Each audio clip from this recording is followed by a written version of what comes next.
நவராத்திரிக்கு வந்துருக்கோம். இங்கே எதுக்கு வந்திருக்கோம் அப்படின்னு பார்த்தீங்கன்னா, கொலு வந்து வருது இல்லைங்களா, கொலுக்காக நம்ம வந்து நிறைய பொம்மைங்க இங்கே ஸ்பெஷல்னு சொல்லியிருக்காங்க.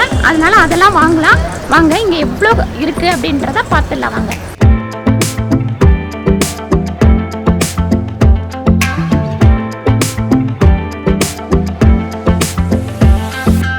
பாருங்க, முதல்ல நம்ம ஒரு தெருவுக்குள்ளே நுழைஞ்ச உடனே நம்ம கண்ணில் பட்டதே பார்த்தீங்கன்னா பனை ஓலையில் செஞ்ச விசிறி. இந்த விசிறி வந்து அந்த ஏரியாவில் வந்து நிறைய பேர் வீட்டில் இருக்கும். அந்த ஏரியா மட்டும் கிடையாது, ராயப்பட்டை, மீசப்பட்டை, அதுக்கப்புறம் ஐசோசே, இந்த ஏரியாவிலலாம் வந்து அந்த விசிறி வந்து எல்லார் வீட்லேயுமே வச்சுருப்பாங்க. அதுக்கடுத்து பார்த்திங்கன்னா ஒவ்வொரு கடையிலையும் நம்ம பார்த்தா ஒரு கடையில் என்ன பொம்மை இருக்கோ அதே பொம்மை தான் எல்லா கடையிலையும் இருந்தது. அதுக்கப்புறம் அதில் பார்த்திங்கன்னா செட்டியார் பொம்மை, கல்யாண ஊர்வல பொம்மை, முருகர், விநாயகர், மகாலட்சுமி, சரஸ்வதி, கிருஷ்ணர், அப்புறம் கிரிக்கெட் வீரர்கள், இந்த மாதிரி ஒவ்வொரு கடையிலையும் அவ்வளோ அழகாக பாவை பெண்கள், அரச மரத்தடி விநாயகர், இந்த மாதிரி நிறைய பொம்மைகள் வந்து இருந்தது. பாருங்கள், அந்த காலத்தில் பப்புன் பொம்மையுமே இங்கே இருந்தது. அதுக்கப்புறம் சோட்டா பீனும் இருந்தது. இப்போ உள்ள இந்த பொம்மைகளும் இருந்தது. அந்த காலத்தில் உள்ள சாமி பொம்மைகள் அந்த மாதிரி இருந்தது. இங்கே பாருங்கள், இவர் வந்து அது இல்லாமல் ஒரு செட்டாக வச்சு தச்சர் வேலை பண்ணுறவர். அதுக்கப்புறம் கிருஷ்ணரை வந்து நம்ம தூக்கிட்டு வர்றது, இந்த மாதிரி ஒவ்வொன்றுமே நிறைய இருக்குது. அதுக்கப்புறம் நெசவாளர் பொம்மை செட்டாக வச்சுருந்தாங்க. அது ஒரு செட்டு பார்த்திங்கன்னா 400 ரூபாயிலேருந்து 800 ரூபாயிலேருந்து 1000 ரூபாய் வரைக்கும். எவ்வளோ பெருசாக இருக்கோ அதுக்கேற்ற மாதிரி ரேட்டு. அதுக்கப்புறம் மண்பாண்டம் செய்கிற கொசவர், அந்த மாதிரி எல்லாமே இருந்தது. அதுக்கப்புறம் கூடையெல்லாம் பண்ணுவாங்க பாருங்கள், கூடை பண்ணுறவங்க. அதுக்கப்புறம் காய்கறி வந்து வண்டியில் வச்சுட்டு விற்கிற மாதிரி பொம்மை, அப்புறம் பழம் விற்கிற பொம்மை, அப்புறம் உண்டியல், நம்ம அந்த காலத்தில் உண்டியல் வாங்கி பைசா சேர்ப்போம் இல்லைங்களா, அந்த மாதிரி வண்டி. இங்கே பார்த்திங்கன்னா ரேட்டு கேட்டால் குறைச்சி கொடுக்குறாங்களே. ஆனால் இன்னும் ஒரு விஷயம் என்னன்னு கேட்டிங்கன்னா, இவங்களுக்கு வந்து இந்த 10 நாள் மட்டும்தான் வியாபாரம் அப்படின்னு சொல்லிட்டு சொன்னாங்க.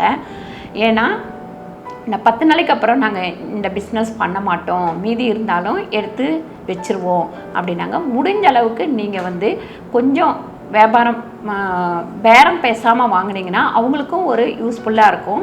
ஏன்னா நம்ம வருஷத்துக்கு ஒரு 10 நாள் மட்டும்தான் நம்ம இது பண்ணுறோம். இந்த வருஷம் வாங்குகிற பொம்மையை நம்ம எடுத்து வச்சு அடுத்த வருஷம் திருப்பியும் பயன்படுத்திப்போம். பாருங்கள், செருப்பு தைக்கிறவர், அதுக்கப்புறம் பார்த்திங்கன்னா கத்தி வந்து அடிப்பாங்க அந்த காலத்தில், அந்த மாதிரி பொம்மை.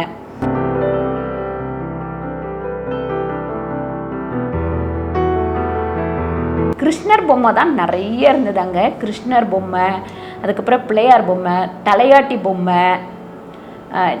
பொம்மை எல்லா கடையிலையும் இருந்தது. அப்புறம் சங்கராச்சாரியார் இங்கே பாருங்கள். அதுக்கப்புறம் மாடு வந்து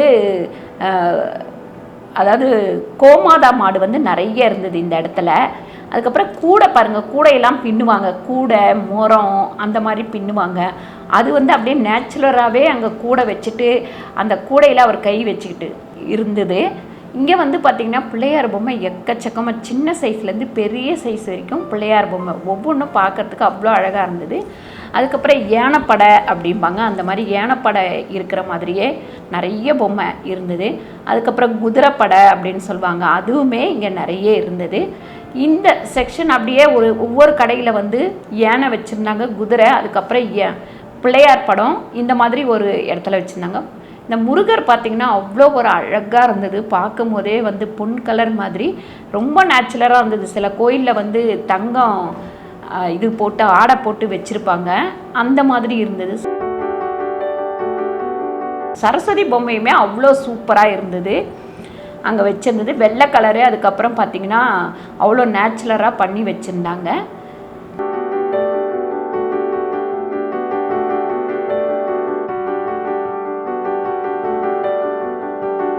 பாருங்கள், ராவணர் படமுமே ரொம்ப நல்லா இருந்தது. அப்புறம் ராமர் வந்து வில்ல வச்சிட்ருக்கிற மாதிரி, அந்த காலத்தில் வந்து கிணத்தடியில் வந்து உட்காந்து துணியெல்லாம் துவைப்போம். பார்த்திங்கன்னா ஒரு கிணறு இருக்கும், அங்கே தான் போய் துணியெல்லாம் துவைச்சிக்கிட்டு எடுத்துகிட்டு வருவோம். அந்த மாதிரி ஒரு படமும் நேச்சுரலாக வச்சுருந்தாங்க.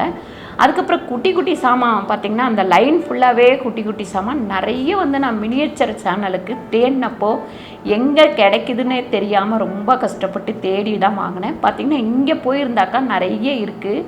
எனக்கு இங்கே போன உடனே தான் தெரிஞ்சுது இவ்வளோக்குள்ளே இருக்கா அப்படின்னு சொல்லிட்டு. பாருங்கள், நானுமே நம்ம சேனல் மினிச்சர் சேனலுக்குமே நிறைய பொருள் அங்கங்கே தேடிக்கிட்டே இருந்தேன். பார்த்தா இங்கே பார்த்தீங்கன்னா எக்கச்சக்கமாக இருக்குது, ரொம்ப கலெக்ஷன் இருந்து. நானுமே கொஞ்சம் வந்து எடுத்தேன் இங்கேருந்து.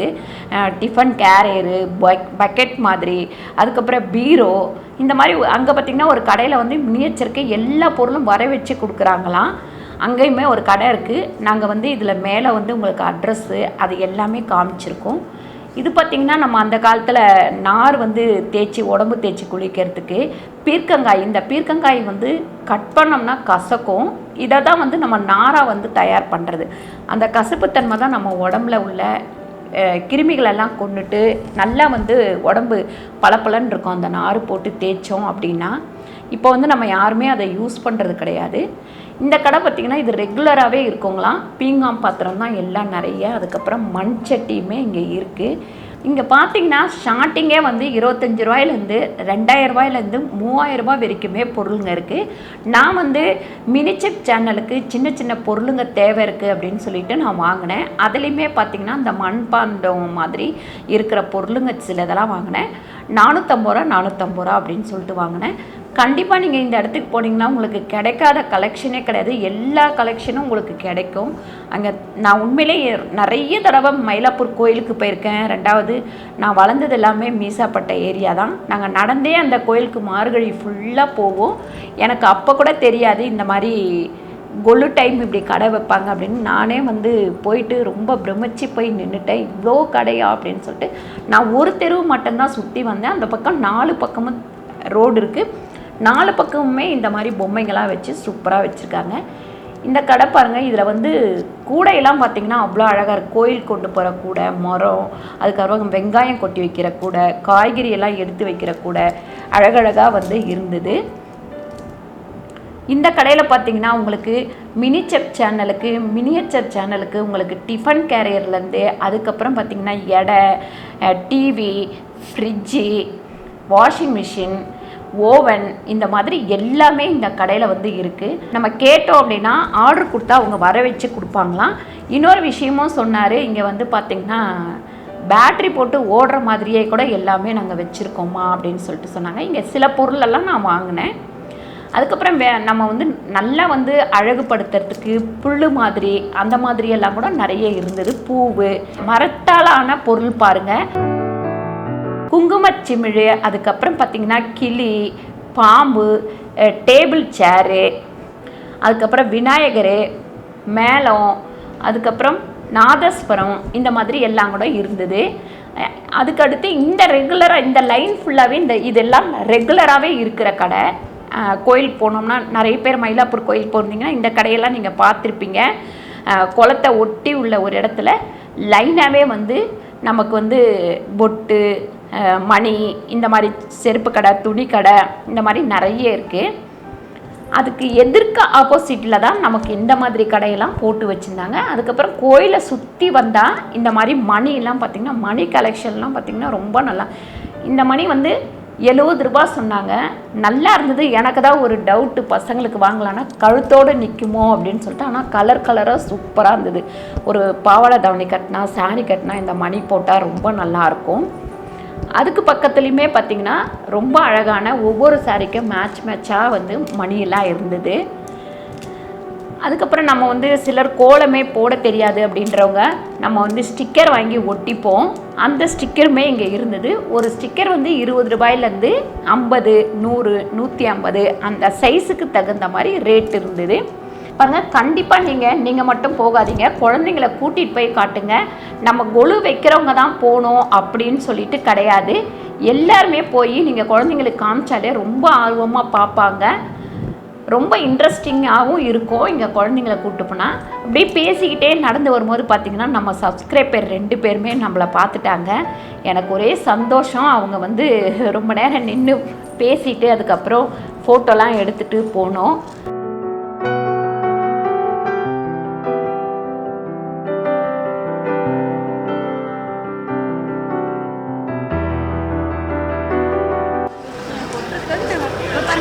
பர்ச்சேஸ் எல்லாமே முடிச்சிட்டோம். இப்போ கோயிலுக்கு கிளம்பலாம். இங்கே போய் பார்த்தது எனக்கு மிகப்பெரிய ஒரு அனுபவம் தான். அதுக்கப்புறம் மயிலாப்பூர் வந்துட்டு அங்கே ஃபேமஸே பார்த்தீங்கன்னா ஃபில்டர் காஃபி தான். காலையில் 5 மணிக்கு போனோம்னா அவ்வளோ பேர் நின்று குடிச்சிட்டு இருப்பாங்க. சரி ஃபில்டர் காஃபி குடிச்சிட்டு நம்ம கிளம்புவோன்னு சொல்லிட்டு கிளம்பிட்டேன்.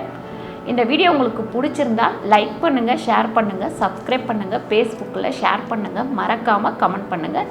நன்றி, வணக்கம்.